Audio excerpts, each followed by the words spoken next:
Welcome to the Hospital Finance Podcast, your go-to source for information and insights that can help you protect and enhance revenue at your hospital. And now, the host of the Hospital Finance Podcast, Michael Passanante.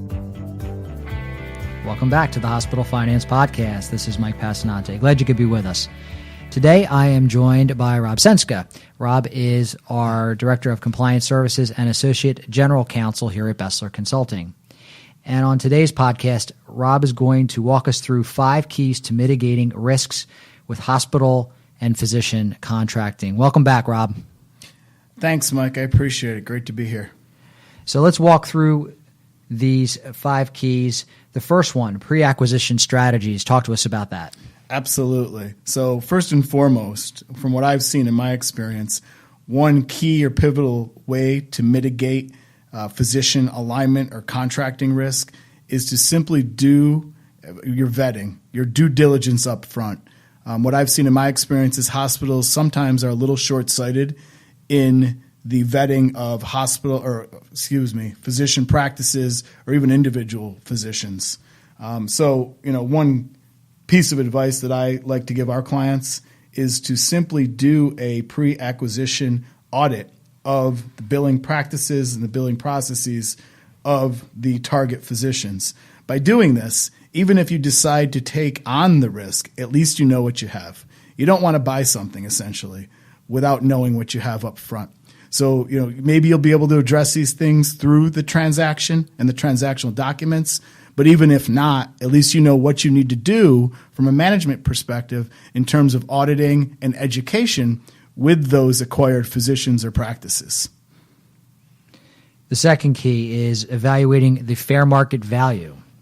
Exactly, Mike. In terms of any physician deal, in order to meet the tenets of the fraud and abuse laws, namely stark anti-kickback, and to avoid any potential False Claims Act suit by the federal government, hospitals still need to be wary of making sure that the amount that they pay under these deals is really what the marketplace demands and not more than that. So making sure that the actual compensation or payment structure of the acquisition is in fact fair market value, and also as a separate analysis, making sure that the transactions meet the commercial reasonableness test are pivotal and key essential elements to make sure that the deals don't attract regulatory scrutiny and also don't run afoul of the fraud and abuse laws.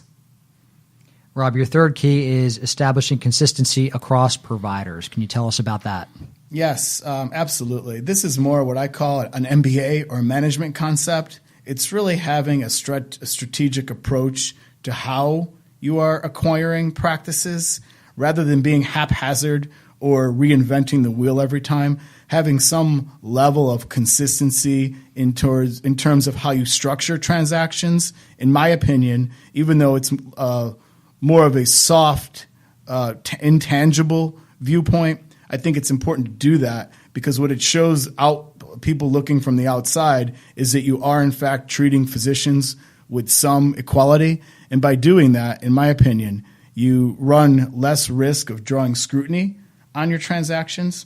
For instance, if you're treating one provider much differently from a transactional standpoint and from a fair market value standpoint, because that's a high referrer, then clearly you're going to draw regulatory scrutiny. So making sure you have consistency in how you approach these things can mitigate your risks. Rob, your fourth key is establishing standard operating procedures. Right, Mike, I put this point in the context of policy and procedure development, but basically establishing certain P's and P's or SOPs, either one really is the same to me in terms of how they're used in the industry. But developing consistency in those as well is a key point here, and also looking at them very carefully to ensure that you have pathways and policies and procedures that A, meet the regulatory requirements, but B, that make sense from a practical standpoint. You never want to write a policy that goes way above and beyond what the law requires, in my opinion, because once you do that, that becomes the law or the standard for your company. So really taking a careful inventory of what you have in place, what the laws require, and then what makes sense from a business standpoint, those are all key items that need to be thought about by management. And Rob, your fifth and final key is looking at your overall risk profile. Absolutely. It's important for, and all of these to me, just to step back, all five of these need to work in tandem.